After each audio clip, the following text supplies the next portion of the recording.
C'est impuissante que Nelly Euzé, présidente de l'association Patrimoine Le Mans-Ouest, regarde partir en poussière les moulins de Saint-Georges.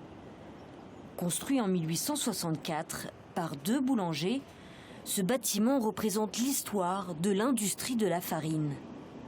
Les moulins de Saint-Georges étaient vraiment une très très grande exploitation, c'est-à-dire la plus grande de l'Ouest à son époque, à la fin du 19e. La plus grande de l'Ouest est la 2e de France, après celle de Corbeil. Donc elle a vraiment eu de l'importance. Il y a eu jusqu'à 85 personnes qui ont travaillé d'arrache-pied pour pouvoir moudre le blé. Il y avait de l'exportation jusqu'en Angleterre.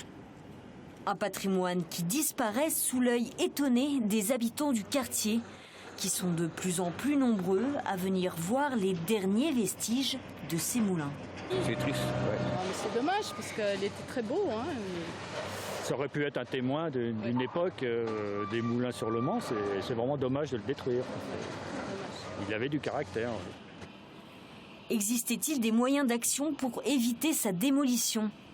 Difficile de le dire, ce terrain privé où se trouve l'ancienne usine d'aliments pour bétail appartient au groupe Agrial. La personne chargée de ce projet est injoignable. Seule certitude, selon la présidente, la société n'a pas envoyé de demande de permis de démolir à la mairie. Une procédure qui n'est pas obligatoire puisque le moulin n'était pas classé.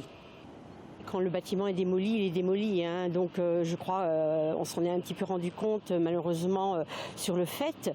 Je crois que préventivement, si on avait su que le propriétaire, en l'occurrence Agrial, avait cette intention, on serait peut-être intervenu.